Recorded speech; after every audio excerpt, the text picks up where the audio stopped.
Hello everyone, कैसे हो आप सब। आई होप कि आप सब बहुत अच्छे होंगे। और अगर आप अच्छे नहीं हो तो मैं दुआ करता हूं कि आप लोग बहुत जल्द बहुत अच्छे हो। मैं योगेंद्र कुमार बात कर रहा हूं नेशनल बिजनेस एजुकेशन सेंटर की ओर से। और आज जो हम बात करने वाले हैं वो करने वाले हैं चैप्टर 22 के पार्ट 2 की। चैप्टर 22 का पार्ट 2 आपको डिलीवर होने वाला है। और अगर मैं बात करूं कि भाई इसमें जो वैल्यू आपको मिलेगी वो बहुत ज़बरदस्त और बहुत अच्छी वैल्यू मिलने वाली है आपको।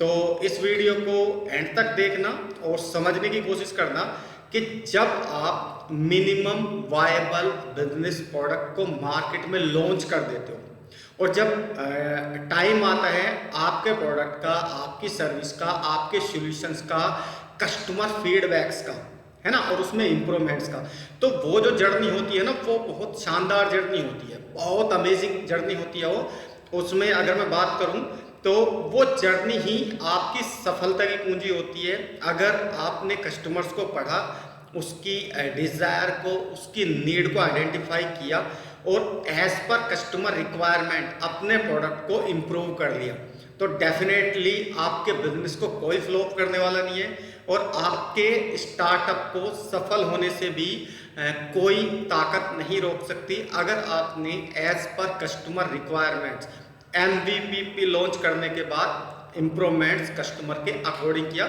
और कस्टमर्स की नीड्स को, उसकी डिज़ायर्स को, उसकी रिक्वायरमेंट को आपने एज पर कस्टमर्स अगर फुलफिल किया अपने प्रोडक्ट, अपनी सर्विस या अपने सॉल्यूशन के थ्रू।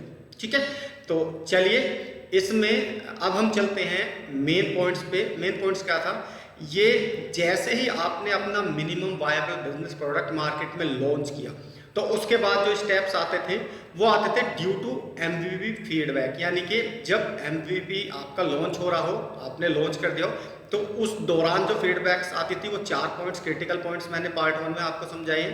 उसके बाद मैंने आफ्टर फीडबैक जो इम्प्रूवमेंट्स आपको करने हैं अपने मिनिमम वायबल बिजनेस प्रोडक्ट के अंदर, जो इम्प्रूवमेंट्स करने हैं उन 6 पॉइंट्स को, क्रिटिकल 6 पॉइंट्स को आपको डिलीवर किया था, जिसके आधार पे आप अपने प्रोडक्ट को बहुत अच्छे से इम्प्रूव कर सकते हो।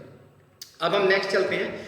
नेक्स्ट क्या है, जैसे ही आपका minimum viable business product market में लॉन्च होता है, मार्केट में पहुंच जाता है, उसके बाद जो फॉलोइंग स्टेप्स होते हैं, यानी कि ऑलरेडी ये आपको भी पता है और ये कस्टमर्स को भी पता है कि ये एक नया प्रोडक्ट है, नई सर्विस है, नई सॉल्यूशंस है और इस कंपनी के थ्रू या इस बंदे के थ्रू हमारे पास आया है। तो उसके बाद जो फॉलोइंग स्टेप्स होते हैं जो आपको फॉलो करने चाहिए, जो आपको लेना चाहिए, वो कौन कौन से होते हैं आज उस पर बात करते हैं। तो देरी ना करते हुए शुरू करते हैं अपने चैप्टर 22 के पार्ट 2 को। सबसे पहला काम आपको क्या करना है, कलेक्ट डेटा।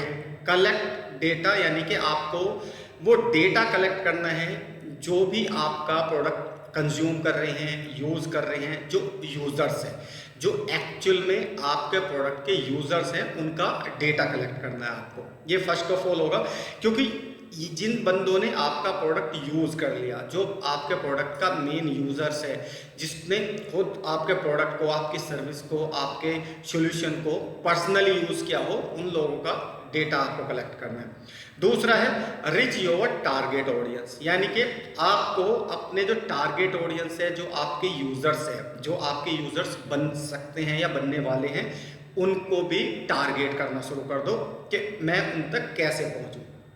ठीक है, अब ये डिसाइड आपको करना है कि भाई आपका जो यूजर्स है, आपकी जो टारगेट ऑडियंस है, वो कहाँ पे ज़्यादा मिलेगी, है ना, किस कैटेगरी में ज़्यादा मिलेगी, ये आपको डिसाइड करना है। मैं एक एग्जांपल के साथ इसको समझाता हूँ। जैसे मैंने एक दो बारी और भी एग्जांपल दिया आपको। सपोज मान लो आप एक टायर मैन्युफैक्चरर करने वाले हो, ठीक है, और टायर भी ऐसा मैन्युफैक्चर करने वाले हो, ऐसा टायर बनाने वाले हो जिसमें पंचर ना हो। मैं ये एग्जांपल के तौर पे समझा रहा हूँ मैं।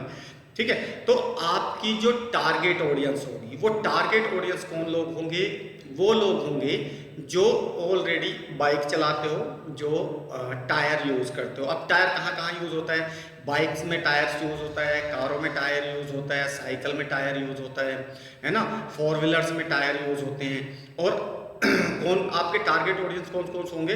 आपके जो छोटे छोटे जो बाइक मैकेनिक सेंटर्स होते हैं, सर्विस सेंटर्स होते हैं, है ना, टायर्स की एजेंसीज होती है, ये आपके टारगेट कस्टमर्स होंगे। तो जो भी आपका प्रोडक्ट हो सकता है आपका प्रोडक्ट कोई इलेक्ट्रॉनिक्स आइटम हो, या आप डायरेक्ट मैन्युफैक्चरर हो और आप स्पेयर पार्ट्स बनाते हो। स्पेयर पार्ट्स मान लो सपोज आप मोबाइल का एक छोटा सा पार्ट्स बनाते हो, आप बॉडी मैन्युफैक्चरर हो, ठीक है, मोबाइल की जो आउटर बॉडी होती है आप वो बनाने वाले हो, या उसका कोई इंटरनल कोई पार्ट बनाते हो आप। तो जो भी आप बनाते हो, जो भी आपका प्रोडक्ट है, उसकी टारगेट ऑडियंस तक जाना है और सिर्फ उसी को टारगेट करना है जो उस प्रोडक्ट का एक्चुअल यूजर हो। आलतू फालतू लोगों पे आपको जाने का कोई बेनिफिट्स होगा नहीं। इसको भी एक एग्जांपल के साथ समझाता हूँ मैं आपको। विद एग्जांपल, अगर आप टायर सिर्फ और सिर्फ बाइक का बनाते हो, आपने एक टायर बनाया बहुत अच्छा, और टायर की जो मेन क्वांटिफाइबल वैल्यू है वो ये थी कि भाई उसमें कभी पंचर नहीं होता, जब तक वो चल रहा है वो चलेगा, उसमें पंचर नहीं होगा। उसकी 2 साल की लाइफ है, 2 साल बाद आपको चेंज ही कराना पड़ेगा, अदरवाइज कोई और ऑप्शन नहीं है, ठीक है। अब इसमें जो आपके मतलब अगर मान लो मैं बात करूं कि भाई आपने ओनली बाइक का टायर बनाया, खाली बाइक का ही मैन्युफैक्चरिंग किया है, अभी आपने फोर व्हीलर्स का नहीं किया, अभी आपने बड़े व्हीकल्स का नहीं किया, अभी आपने साइकिल का नहीं किया, तो यहाँ पे आपको समझने की जरूरत है कि जो आपके टारगेट ऑडियंस है, जो आपके राइट कस्टमर्स है, वो सिर्फ और सिर्फ बाइकर्स है।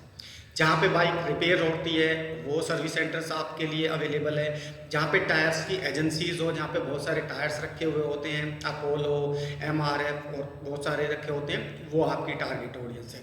तो हमेशा जब भी कस्टमर्स को आप रीच आउट करो ना, जब उनको सर्च करो, तो जो आपका मेन यूजर्स हो वहीं पे ही आपको जाना है। इधर उधर की फालतू की चीज़ें जगह जाओगे तो आप खाली हाथ लौट के आ जाओगे। अगर मान लो आप सिर्फ और सिर्फ बाइक का टायर बनाते हो, और आप कि भाई मैं तो टायर बनाता हूँ, मैं कार का भी बना सकता हूँ, मैं ट्रक का भी बनवा सकता हूँ। अभी आपके पास हो सकता है उतने सारे इक्विपमेंट्स ना हो, उतनी बड़ी टेक्नोलॉजी ना हो, उतने बड़े टूल, बहुत सारी मैन पावर्स ना हो, आपका बजट उतना ना हो कि आप बड़े वाहनों के बना सके। तो जो आपका प्रोडक्ट है, जो भी आपने इनिशियल स्टेज में लॉन्च किया है, आपको उसी की टारगेट ऑडियंस को टारगेट करना है।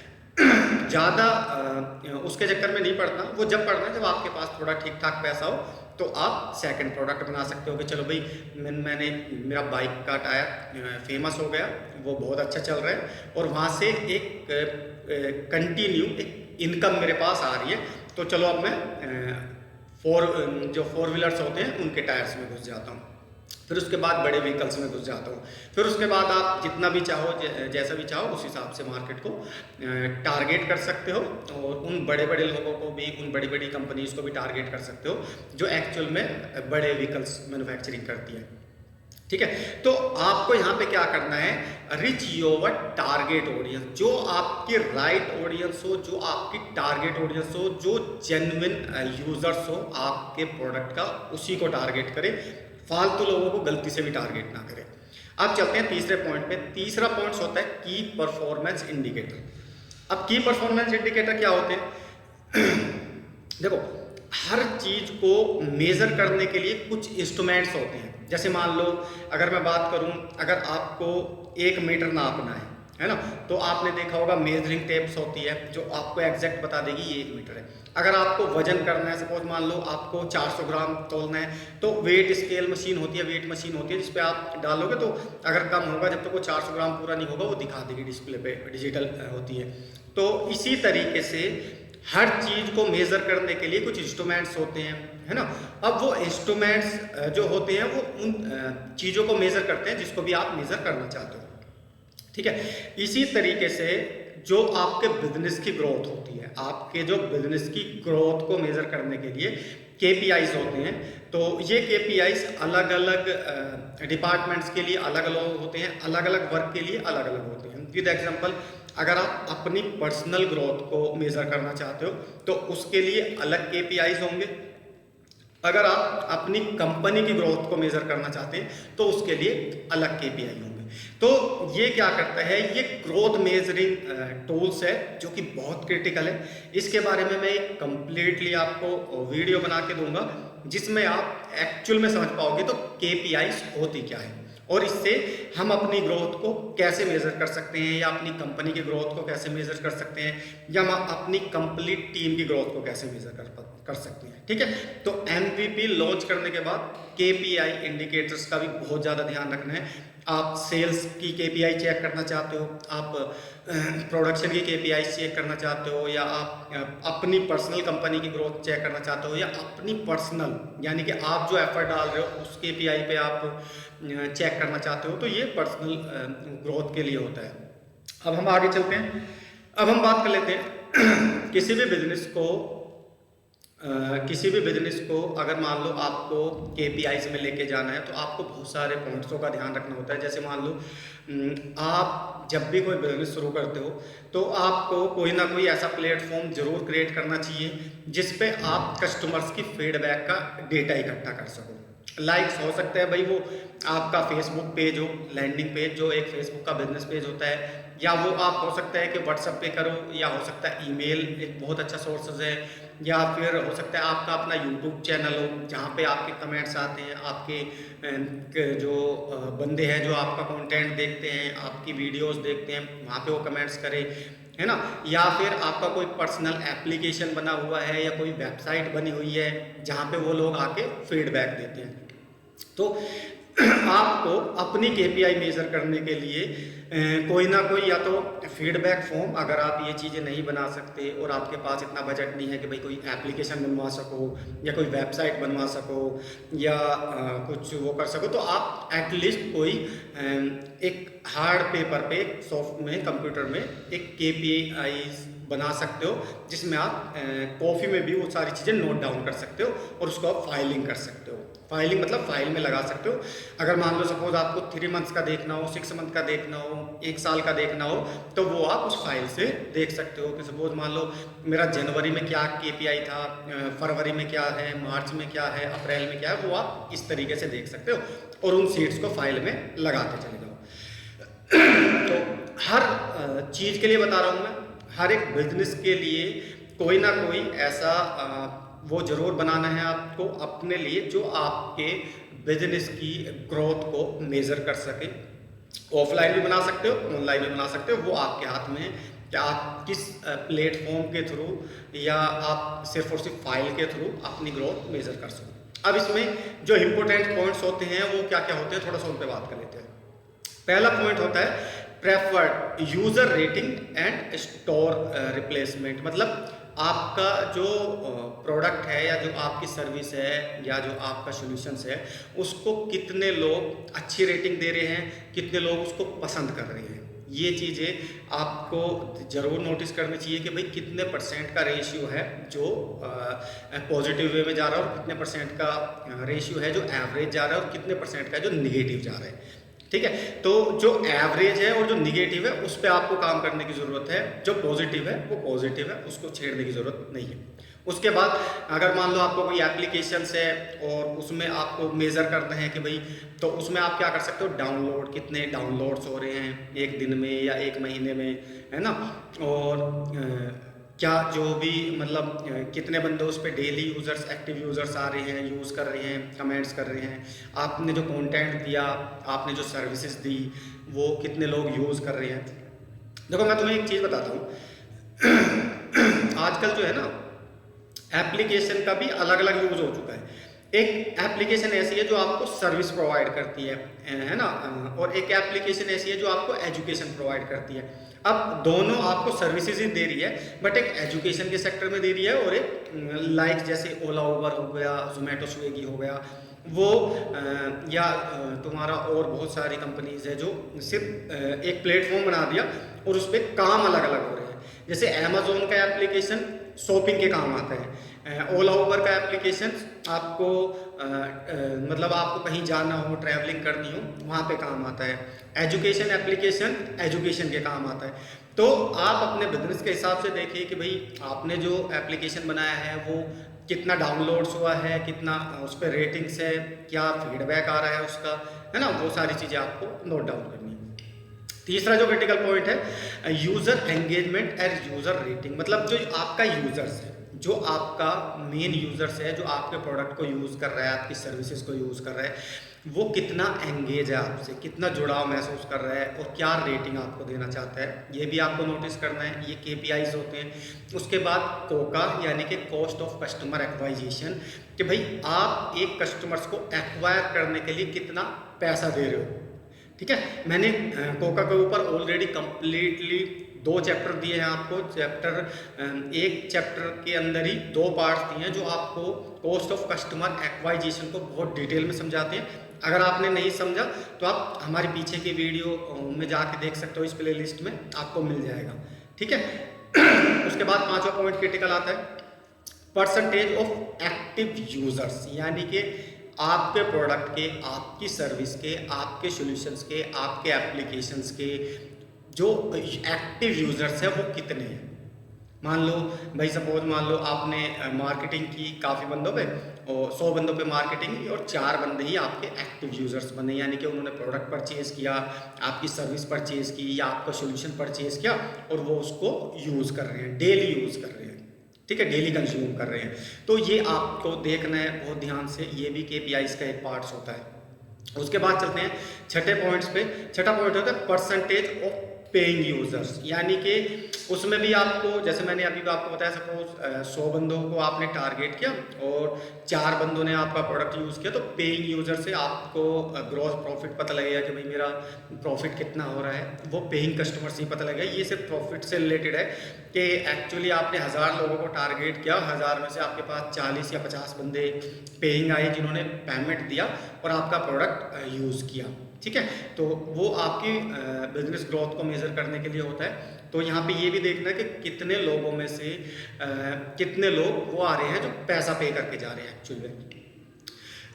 7वां जो इम्पोर्टेंट पॉइंट है वो है एवरेज रेवेन्यू पर यूजर। एवरेज रेवेन्यू मतलब कि भाई आपको जो रेवेन्यू आ रहा है पर यूजर वो कितना आ रहा है।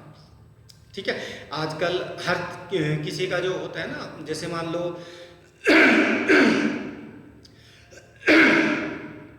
एक सेकंड में थोड़ा पानी पी लूँ क्योंकि गले में थोड़ी सी खराशी हो रही है।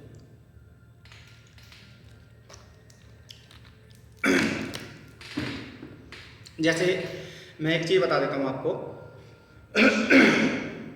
एवरेज रेवेन्यू पर यूज़र। एवरेज रेवेन्यू पर यूज़र्स जो होता है, जैसे सपोज मान लो आपने अपने यूज़र्स को कोई सर्विस दी, कोई सॉल्यूशन दिया, कोई प्रोडक्ट दिया, कुछ भी दिया, तो आपको ये भी ध्यान रखना है कि भाई एक यूज़र से मुझको कितना रेवेन्यू आ रहा है, कितना पैसा वो मुझको दे रहा है और कितना मैं उसको वैल्यू डिलीवर कर रहा हूँ।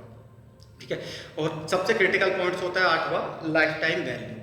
लाइफ टाइम वैल्यू के ऊपर भी मैंने कंप्लीटली आपको एक चैप्टर दिया हुआ है जिसमें मैंने आपको साफ साफ समझाया था कि आपके प्रोडक्ट की जो लाइफ टाइम वैल्यू है वो कितनी रहने वाली है। क्या उसके नए नए वर्जन्स आने वाले हैं, या आपने कोई ऐसा प्रोडक्ट बनाया जिसकी लाइफ 2 साल है और 2 साल बाद ही बंदा दोबारा रिपीट होके आएगा आपके पास, उससे पहले वो आ ही नहीं सकता। यानी कि आपके जो प्रोडक्ट की लाइफ है वो 2 साल की है और 2 साल जो बंदा कम से कम एटलीस्ट 2 साल यूज़ कर लेगा तभी वो आपका प्रोडक्ट ख़राब होगा या गलेगा या सड़ेगा या टूटेगा या जो भी होगा।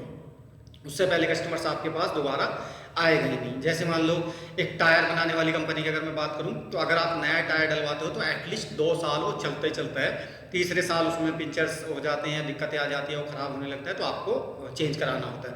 अब दोबारा भी आपका कस्टमर्स आप ही के पास आए, इसके लिए भी मैंने इस प्ले लिस्ट में बहुत सारी वीडियोस डाली हुई है जो कि आपको दोबारा देखनी चाहिए। अगर आपको अभी भी क्लियरिटी नहीं है तो आप इस कंप्लीट प्ले लिस्ट को 2 बार देखना, 3 बार देखना, 4 बार ही देखना, जब तक आपको पूरी क्लियरिटी ना हो जाए तब तक आप अपना बिजनेस या अपना स्टार्टअप होल्ड ऑन रखना।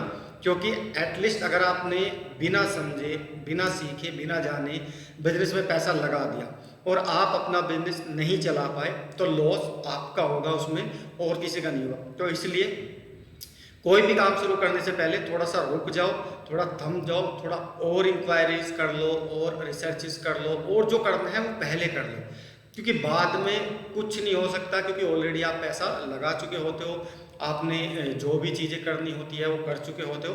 बाद में सिर्फ और सिर्फ या तो बिजनेस चलता है या बिजनेस बंद होता है, 2 ही ऑप्शन होते हैं। क्योंकि अगर मान लो सपोज आपने कोई स्टार्टअप शुरू किया और वो स्टार्टअप आपका 1 महीना कुछ नहीं दे के गया, आप झेल सकते हो। 2 महीने कुछ नहीं दे के गया, हो सकता है आप झेल सकते हो। 3 महीने कुछ नहीं दिया, हो सकता है आप झेल सकते हो, आपका बैकअप इतना है। कुछ कुछ बंदे ऐसे होते हैं कि भाई 1 साल भी कुछ ना दो तो वो झेल सकते हैं। लेकिन आप अपनी कैपेसिटी के हिसाब से, आपकी कितनी कैपेसिटी है, आपके पास कितना बैकअप है, उस हिसाब से डिसीजन ले। क्योंकि हो सकता है आपकी कैपेसिटी ना हो 2 महीने से ज़्यादा झेलने की, है ना। तो अगर उसने पैसा नहीं दिया, आपके बिजनेस ने, आपके प्रोडक्ट ने, आपकी सर्विस ने उतना अच्छा रिजल्ट नहीं दिया जितनी आपकी अजम्पशंस थी, जितनी आपने सोचा था, आपके मन मुताबिक रिजल्ट वैसा नहीं आया जैसा आपने सोचा था, तो कहीं ना कहीं आपको दोबारा आप गड्ढे में ना जाओ। इसलिए मैं बोल रहा हूँ, पहले ही सोच समझ के, बहुत अच्छे से, बहुत क्लैरिटी के साथ समझ के इस प्लेलिस्ट को 2 बारी देखना है, 2 बारी देखना, 3 बारी देखना है, 3 बारी देखना। और अगर आपको मेरी हेल्प की ज़रूरत है, अगर आप चाहते हो कि कुछ पॉइंट्स आप मेरे साथ भी सीखना चाहते हो, तो डेफिनेटली इसी यूट्यूब चैनल में जब आप मेरी प्रोफाइल देखोगे तो प्रोफाइल में मेरे नंबर्स मिल जाएंगे। आप उसमें व्हाट्सअप कर सकते हो मुझको, व्हाट्सअप मैसेज, या आप मुझको डायरेक्टली कॉल भी कर सकते हो। तो वहाँ से भी मैं आपको कुछ पॉइंट्स ऐसे क्रिटिकल बता सकता हूँ जो आपके लिए हेल्पफुल होंगे। ठीक है, तो ये था बहुत क्रिटिकल पॉइंट्स जो कि MVP लॉन्च करने के बाद आपको ध्यान रखना है। MVP यानी कि मिनिमम वायबल बिजनेस प्रोडक्ट को जब आप मार्केट में प्री लॉन्चिंग करते हो या फर्स्ट लॉन्चिंग करते हो, तो उसके बाद जो फीडबैक्स आती है, जो इम्प्रूवमेंट्स करने होते हैं, है ना, जो भी आपको करना होता है वो इसके बाद के स्टेप्स हैं। अब हम नेक्स्ट चलते हैं। नेक्स्ट जो चैप्टर रहेगा वो रहेगा चैप्टर 3। यानी कि अगर मैं बात करूं, आपने चैप्टर 22 का पार्ट 1 देखा, पार्ट 2 देखा। अब ये जो आएगा act point for application success या बिजनेस सक्सेस, जो भी आपने स्टार्टअप किया है, जो भी आप बिजनेस करने वाले हो, जिस प्रोडक्ट को, जिस सर्विस को, जिस चीज़ को भी आप मार्केट में लॉन्च करने वाले हो, उस पे आपको क्या एक्शन पॉइंट लेने हैं ताकि वो इजीली सफल हो, फेल ना हो। MVP के चैप्टर 2 में आपको बहुत ज़्यादा क्लैरिटी हो गई होगी कि मुझको अपना minimum viable business product launch करने के बाद किन किन पॉइंट्स का ध्यान रखना होता है। ठीक है, जैसे कि मैं ऑलरेडी आपको बता चुका हूँ, ड्यू टू MVP फीडबैक, जब आप MVP लॉन्च कर रहे हो तो उस टाइम क्या, उस दौरान क्या फीडबैक लेनी चाहिए। फिर उसके बाद फीडबैक के बाद आपको इम्प्रूवमेंट्स कौन कौन से करने चाहिए। फिर उसके बाद फॉलोइंग स्टेप क्या क्या लेने चाहिए। फॉलोइंग स्टेप मतलब जो आपको फॉलो करना है कि भाई ये चीज़ आपको फॉलो करना है। आपको डेटा कलेक्ट करना है, टारगेट ऑडियंस को रिच करना है, की परफॉर्मेंस इंडिकेटर का यूज़ करना है, कोका को देखना है ना, ऐसे ये आपको फॉलो करने हैं। और लास्ट में जो आएगा इसका चैप्टर 3 जो आएगा, पार्ट 3 जो आएगा, चैप्टर 22 का पार्ट 3 जो आएगा, उसमें एक्शन क्या लेने हैं ताकि आप अपने बिजनेस को या अपनी एप्लीकेशन को सक्सेस बना सको बहुत अच्छे से। ठीक है, तो ये मैं आपको ऑलरेडी कल डिलीवर करूंगा। तो आज के लिए इतना ही। अगर मेरी वीडियो आपको अच्छी लगी हो तो please like, share and subscribe जरूर करना। और मिलते हैं हम अपनी नेक्स्ट वीडियो में, यानी कि हम चैप्टर 22 के पार्ट 3 में आपको मिलने वाले हैं, जिसमें आप सीखोगे एक्शन पॉइंट फॉर बिजनेस या एप्लीकेशन सक्सेस। ठीक है, तो ये बहुत क्रिटिकल पॉइंट्स होंगे आपके लिए, जिसमें आप बहुत ध्यान से समझोगे। एक एक चीज़ बारीकी से मैं आपको बताऊंगा कि क्या एक्शन लेना है, आपको क्या एक्ट करना है अपने स्टार्टअप्स को या अपने एप्लीकेशंस को सफल बनाने के लिए। तो थैंक यू सो मच। मिलते हैं। ओके।